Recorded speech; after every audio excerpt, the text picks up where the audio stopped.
everybody. It's Emily and Leslie from Accelerate America. We have two very special guests with us today. We have Phyllis Gow and Janet Holt from Morgan Stanley. Janet, can you introduce yourself, please? Thank you, Emily. Hi, everyone. I'm Janet Holt. I'm a financial advisor with Morgan Stanley. I work with business owners to help them understand and manage their businesses the best way to maximize all their profits and reach their goals. Love that. Great. And then Phyllis, can you introduce yourself as well, please? Hi, everyone. I'm Phyllis Gow, and I am a Senior Vice President at Morgan Stanley, as well as a Corporate Retirement Director. So inside of Morgan Stanley, we have about 16,000 advisors around the world. But of those 16,000 advisors, less than 200 are corporate retirement directors. So my job is all across the country. I work with businesses to help to just take a look at their financial wellness of their company, as well as the different benefit plans that they can offer their employees. We structure them and customize them based on each of these businesses' different needs. I've been doing this for over 20 years, and I really enjoy it. So thank you. You're welcome. That's great, because that's where we're going to start today, is talking about the financial wellness of your employees. Okay. So can you guys tell everyone, what is financial wellness? Is it just making sure you offer a retirement plan for your employees? Tell us more about this. So financial wellness has really evolved over the decades. So, when we think back even 10 years, the number one question that I get from a lot of businesses is Phyllis, my biggest need or goal right now is to figure out how to attract skilled employees and make sure they're happy and productive. And you think back to the early days, and it was just the simple benefits of offering dental, vision, health, life insurance. Yeah, and then along came the retirement plan, and the reason why is when I think back to like my father, he retired with a pension. Right. And there's probably people that are going to be listening to this and not even understand what a pension is, because they really don't exist much anymore. Right. So companies had to be able to offer a financial plan that allowed their employees to save for retirement, so that employees could retire based on their goals, not based on when they could financially afford it. And honestly, companies want employees to be able to retire when they want to, and they don't want employees working that don't want to be working because they haven't saved enough. So it's evolved. So then retirement plans became a big part of it. Over the last decade, retirement plans have changed a lot too. So that it's important to look at retirement plans and look at the benefit that you're offering to make sure it's attracting all of your employees. It's that you have different niches that you can provide to each and every one of your employees. Now we have the millennials, and the millennials are looking, when they're looking for jobs, they're saying, that's great that you have this retirement plan, but quite honestly, I can't even participate in the retirement plan because I'm still paying down a student loan. Or I'm trying to save for a new house. And so you put together this retirement plan that gives me a match if I contribute, or maybe you don't give me a match at all.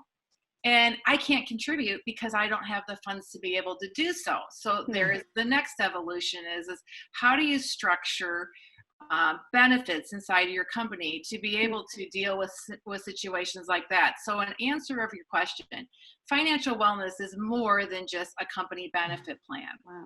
When you sit and talk to new hires or even your existing employees, 3 out of 4 of those employees are stressed about their financial situation. And we all know that stress reduces productivity in the workplace. I mean, even the high wage earners who you would think, hey, they don't have any financial stress because they've done a great job. That's not true. Right. That's the biggest, distraction from their job is their financial stress. So financial wellness is all encompassing. It's not just the usual suspects, the dental, the vision, the life insurance. It's not just the retirement plan. It's how to pay down your student loans, how to buy your first house, how to pay off debt, how to save for that child's education. It's getting you from each stage of your life to the next stage successfully. So this has become a big deal. 94% of all business owners believe that it's essential to have a financial wellness program when trying to attract new people as well as retain their, their most skilled employees. But most businesses don't offer a financial wellness program.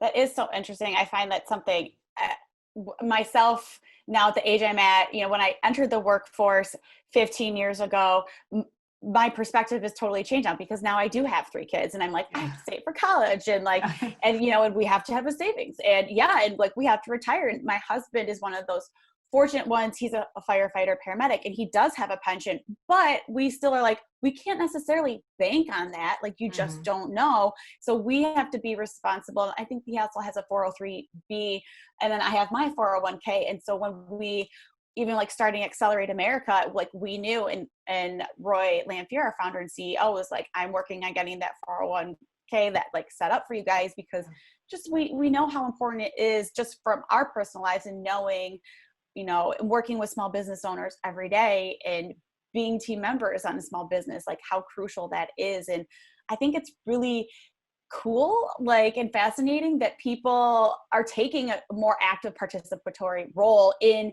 their own personal financial wellness and looking to the businesses that they work for to help them more, navigate this more, because we don't learn this in school, and I think we should. Well, the buzzword right now is fintech, and many people might not know what fintech is. But when these millennials that are coming out of college and are entering the workforce, they value fintech very highly. They prioritize it. And it's just a technology that their company is providing that allows them to go out in a digital atmosphere or digital platform where they can do their financial planning right from this website. And then it also gives them contact to an advisor such as Janet or myself to reach out to them to give them financial coaching through every stage. It's so interesting. You can even look at some of the big Fortune 500 companies, and if you ask their employees how much guidance they get on their financial situation, most of them will say none. No one's even talking to them about how they're selecting their investments inside of their retirement plan, which is a very simple thing. So fintech is a very high priority, and that is the financial wellness program, is putting together this digital footprint that allows them to be able to go out and do it on their own at their own time. Maybe it's after hours, it's on the weekend, but they also have access to a financial coach at any time. Gotcha. Now, Janet, have you worked with any small business owners recently, or how are you seeing the change and the need for fintech in who you work with? Oh, it's become mission critical as far as importance and priority to them as well. So one of the big things is that they know where they're at for cash flow. And they're also watching as far as knowing their different accounts. So for payroll and other different needs that they may have, watching and being able to see live what all is going on in their business is making it much easier for them. How would a cash flow situation help or hinder a business looking to provide these services to their employees? Well, that's a really good question because we're seeing this now with COVID-19. Yeah. And I have had several business owners reach out to me personally saying, hey, Phyllis, we don't even know if we can provide the match anymore on our 401k plan because of uncertainty in cash flow. And so again, if businesses are stressed about cash flow, you have to understand that their employees are stressed as well. So there's been so many changes in regards to this. Even the government gets it. So COVID has put out, and I shouldn't say it like that, but COVID has put out some rules. And one of those rules that very few people are aware of is that maybe instead of doing the match to your company plan, they're allowing business owners to help pay down student loan debt. And And they don't have to do it for everybody. I mean, this is a plan that I hate to say the word, but you can discriminate. So you can go out and look at your workforce and say, this person really, really needs it. So I want to provide them some help. And the government is allowing through the end of this year for the businesses to make those distributions tax-free to the employee. So there's a lot of flexibility that's taking place that gives businesses maybe the option from a cash flow standpoint to dial back what they had been doing with that mandatory match and taking that money and placing it in areas that are really high priority for their people, their employees. Wow. That's really cool. I like that. I like what you talked about, how businesses can help their employees have, their finances be a source of wellness for them versus stress, right? That's super important for productivity and of course during these times. So tell us how a business goes about, ensuring their employees see finances as, a wellness and positive versus stress. So the biggest thing is, and it's just education, employee education. So it's important that they have somebody or some company that is offering, such as a Morgan Stanley that offers a financial wellness program. We build it, we customize it, and we educate every new hire or employee that's there at least once a year, showing them how to go about this. So some people will, like I said, very few companies are offering this, but 94% of business owners believe it should be offered. Right.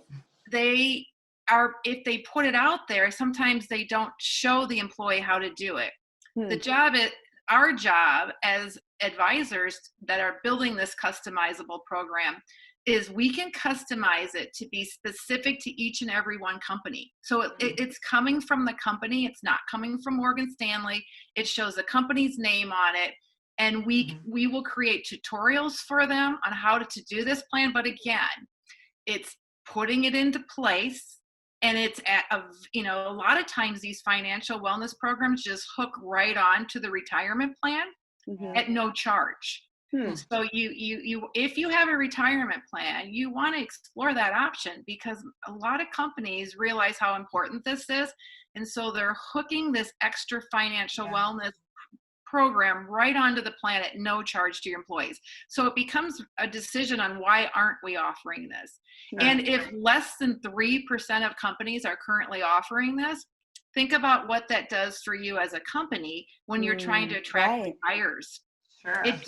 You get at the competitive edge and it differentiates yourself. That's I think I find that too.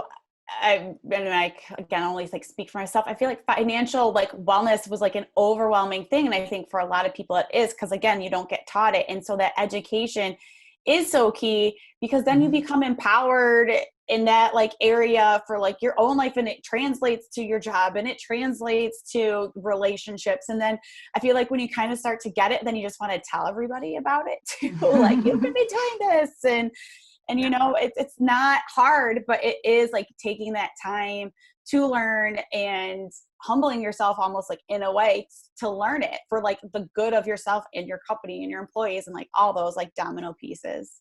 We always say that when your employees thrive, your company thrives. And the way to get your employees to thrive is to empower them, which is what you said, Leslie. Empower them to use these and then when they get a better, handle on their own finances, it helps reduce their stress. And again, it leads to productivity. Sure. Janet, were you going to say something? I sure was. I also think for a lot of the companies that the employees have to feel that they can also call somebody easily and make that another way to communicate, because it seems like the bigger the company, the more generic it tends to become. And so we really try to personalize it and make sure all of the employees have our contact information and feel that if they need additional help or they just want to talk through things, that they have someone to go to. Gotcha. Yeah, I think that's amazing. I remember my first job, fairly out of college that, my employer connected me with a financial advisor, right? And one-on-one meeting, sitting in a room, I had never done that before. And I thought, you're like, what is this? I know, but I'm 22. When do you want to retire? I remember I was like, I'm 24 years old, right? But just the access to that is so nice because I would never have gone to somebody on my age, that ever, probably still never would have, without my employer. So, I mean, I think it's really nice to think of, especially if you're a small business with, employees that are just out of college all the way up to close to retirement age, right? You have to have options available for them, right? The platforms for the millennials and, younger kids to go to. And I'm sure there's some like that do just want to call somebody and, sit down and have a one-on-one. So being able to have all those resources available to your employees, I think is really beneficial.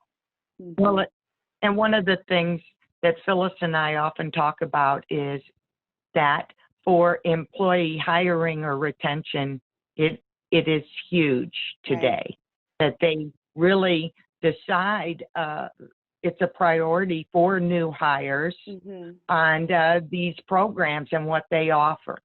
I